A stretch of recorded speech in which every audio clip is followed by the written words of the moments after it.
चतुर्मास प्रारंभ होने में अब कुछ समय ही शेष है। यदि चतुर्मास से पूर्व दैत्य जाति को जागृत न किया गया तो यह समय व्यर्थ हो जाएगा। परंतु क्या यह समय दैत्य जाति को पुकारने के लिए उचित होगा?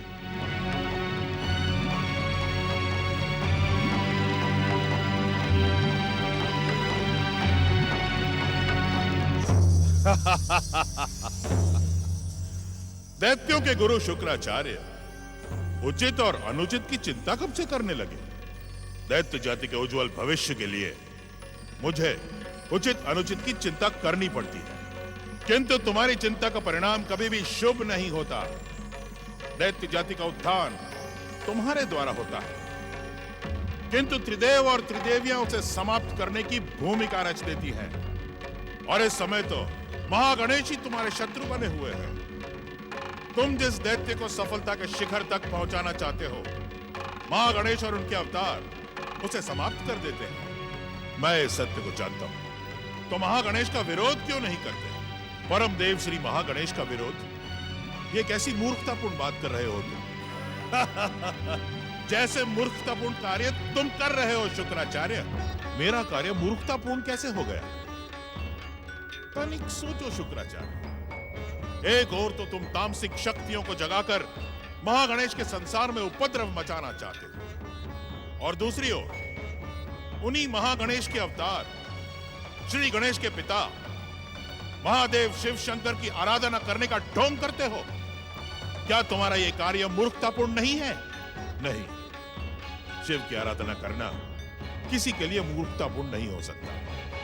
उनकी आराधना का ही प्रभाव है कि दैत्य जाति सफलता के सर्वोच्च शिखर पर पहुंची है। शुक्राचार्य, शिव की भक्ति करके भी तुम शिव को पहचान न सके। वास्तव में तो शिव तुम्हें अपनी भक्ति में भ्रमित रखकर असुरों के सर्वनाश की भूमिका रचते हैं। त्याग दो ऐसी शिव भक्ति को, ठुकरा दो ऐसी आराधना को। सावधान, सावधान। यदि तुमने अपनी वाणी पर अंकुश नहीं लगाया तो मैं तुम्हारा सर्वनाश कर दूंगा। मेरा सर्वनाश शुक्राचार्य, अथवा हमारा सर्वनाश? शिव भक्ति के मूल्य पर यह भृगुपुत्र शुक्राचार्य अपने जीवन का अंत करने में क्षण भर का संकोच भी नहीं करेगा। शुक्राचार्य को मात्र अपनी शिव भक्ति प्यारी है। तुम धन्य हो शुक्राचार्य, धन्य है तुम्हारी शिव भक्ति, और धन्य है मेरा जीवन जो तुम्हारे शरीर में आत्मा के रूप में निवास करने का मुझे अवसर मिला। अपने आराध्य पर विश्वास रखो शुक्राचार्य।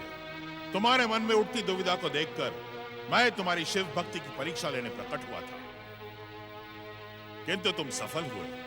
दैत्य जाति के भविष्य को लेकर इस समय मेरा मन विचलित है। मैं निर्णय नहीं कर पा रहा हूं कि मेरा क्या करना उचित होगा। अपने मन की दुविधा को अपने आराध्य के चरणों में डालकर तुम वही करो शुक्राचार्य जिससे दैत्य गुरु का कर्तव्य पूर्ण हो। उस कर्तव्य की पूर्ति के लिए तो मुझे पातालवासी देवांतक और नरांतक को पुकारना होगा। यदि तुम्हारे मन में बैठे तुम्हारे आराध्य भगवान शिव तुम्हें आज्ञा दे तो तुम दैत्यों का आह्वान करने में विलंब न करो।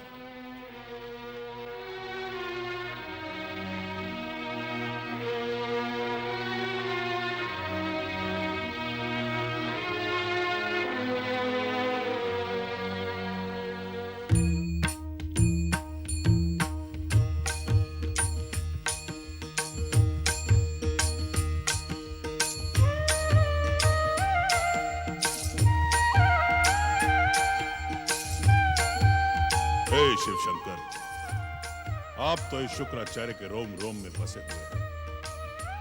आपकी मानसिक आज्ञा पाकर मैं पातालवासी असुर सम्राट देवांतक और नरांतक का आह्वान कर रहा हूं। ओम नमः शिवाय। पातालवासी देवांतक और नरांतक शीघ्र प्रकट हो। दैत्य गुरु शुक्राचार्य की पुकार सुनकर शीघ्र प्रकट हो देवांतक और नरांतक। दैत्य गुरु शुक्राचार्य की पुकार सुनकर शीघ्र प्रकट हो देवांतक और नरांतक। पातालवासी देवांतक और नरांतक शीघ्र प्रकट हो। देवांतक और नरांतक, तुम अपने गुरु की पुकार को इस प्रकार अनसुना नहीं कर सकते। यदि तुम अब भी प्रकट नहीं हुए तो हम तुम्हें अपनी मंत्र शक्ति से ऊपर खींच लेंगे। ओम महामंत्रेश्वर शिवाय नमः। दैत्य गुरु शुक्राचार्य, आपने हमें अपनी मंत्र शक्ति से इस प्रकार क्यों खींचा? दैत्य गुरु, क्या आप अपनी मंत्र शक्ति के बल पर हमारी दैत्य शक्ति का अपमान करना चाहते हैं?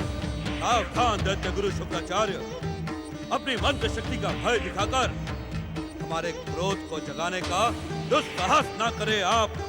देवांतक, नरांतक, अपनी आसुरी शक्ति के बल पर तुम अपने गुरु का अपमान करने की भयानक भूल कर रहे हो। मैं जानता हूं कि तुम दोनों पृथ्वीलोक आने के लिए व्यग्र थे। तुम्हारी व्यग्रता का अनुमान लगाकर ही हमने तुम्हें पुकारा है। आपका अनुमान सत्य है दैत्य गुरु।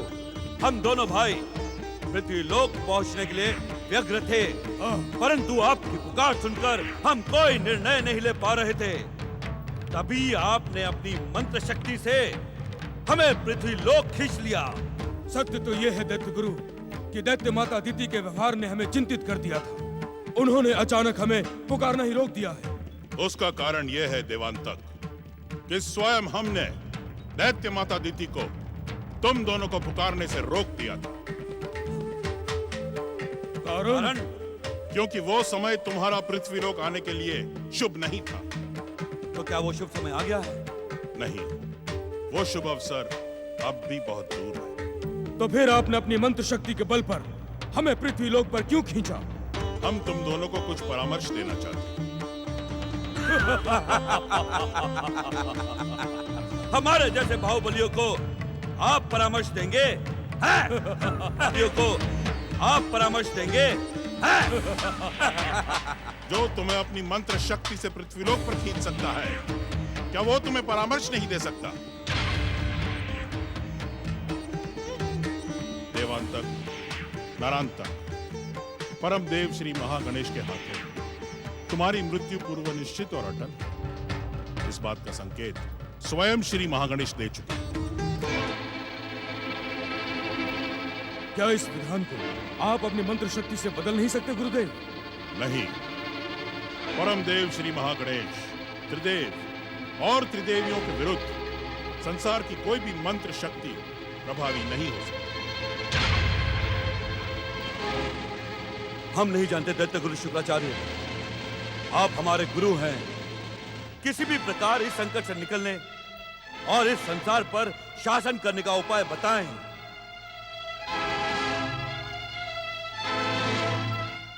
एक उपाय है। आशुतोष भगवान शिव शंकर हम दैत्यों के आराध्य हैं। वे आराधना से शीघ्र प्रसन्न हो जाते हैं। यदि तुम दोनों सच्चे मन से उनकी आराधना व तपस्या करोगे तो वे प्रसन्न होकर तुम्हें अभयदान दे सकते हैं। आप सत्य कह रहे हैं दैत्य गुरु। अपने गुरु पर संदेह करने की मूर्खता मत करो देवांतक। श्री महागणेश भगवान शिव के पुत्र के रूप में अवतार ले चुके हैं। यदि तुमने शिव शंकर को प्रसन्न कर लिया तो हो सकता है कि उनकी प्रसन्नता तुम्हारा रक्षा कवच बन जाए। हम आशुतोष भगवान शिव की आराधना सहित तपस्या अवश्य करेंगे। हमें आशीर्वाद दें दैत्य गुरु कि हमारी शिव भक्ति सफल हो जाए। हमारा आशीर्वाद तो सदा के लिए तुम्हारे साथ है। तुम दोनों इसी पर्वत क्षेत्र की दक्षिण दिशा में स्थित गुफा में भगवान शिव की तब तक आराधना करो जब तक वे प्रसन्न होकर तुम्हें वरदान देने प्रकट नहीं होते। तुम्हारा कल्याण हो। प्रणाम। नारायण नारायण नारायण, श्रीमन नारायण नारायण नारायण, नारायण नारायण। देवी अदिति का आश्रम धन्य है, धन्य है। इसी स्थान पर तो परम देव श्री महागणेश के अवतार महोत्कच श्री गणेश ने जन्म लिया है। किंतु आज ये आश्रम इतना सूना क्यों पड़ा है?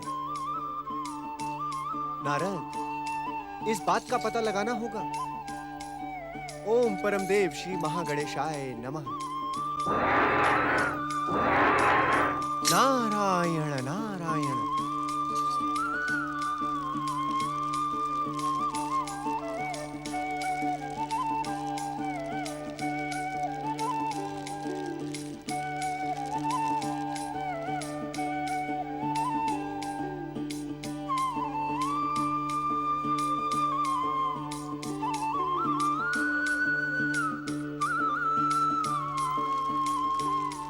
नारायण नारायण। आज देव माता अदिति का आश्रम इतना शांत क्यों है? यह आश्रम तो सदैव महोत्कच की बाल लीलाओं से गूंजता रहता है। नारद, कहीं दैत्य माता अदिति महोत्कच श्री गणेश, ऋषि कश्यप और देवी अदिति को कश्यप आश्रम ले जाने में सफल तो नहीं हो गई? नारायण नारायण।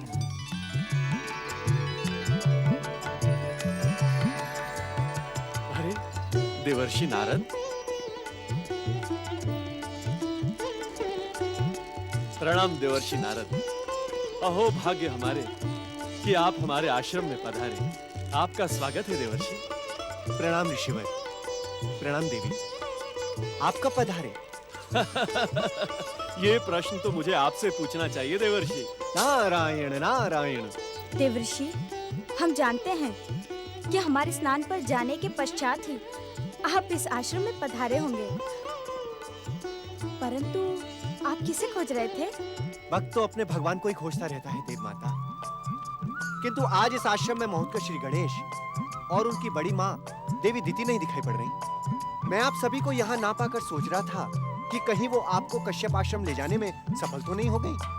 दीदी की तो यही इच्छा है देवर्षि, परंतु हम इस स्थान को छोड़ना नहीं चाहते। ऐसा क्या है इस स्थान में देवी? इसी स्थान पर तो हमारी जन्म जन्मों की मनोकामना पूर्ण हुई है। हाँ देवर्षि, हमारे आराध्य परम देव श्री महागणेश की कृपा प्रदान की है। इस स्थान से आपका प्रेम स्वाभाविक है, किंतु नारायण नारायण, क्या दैत्य माता दिति आपकी इस भावना का आदर करेंगी? अवश्य देवर्षि। परम देव श्री महागणेश की कृपा से दीदी का स्वभाव इतना अधिक बदल गया है कि हमें विश्वास ही नहीं होता। हाँ देवर्षि, दिति के बदले हुए रूप को देखकर हम स्वयं चकित हैं। हमें पूर्ण विश्वास है देवर्षि कि दीदी हमारी भावनाओं का आदर करते हुए हमारे इस आश्रम को ही अपना निवास बनाएंगी। आपकी बात सत्य हो देव माता, किंतु नारायण नारायण। मैंने सुना है देवर्षि कि आपके नारायण नारायण कहने में सारे संकेत छुपे होते हैं, परंतु दीति के विषय में नारायण नारायण का अर्थ हम समझ नहीं सके।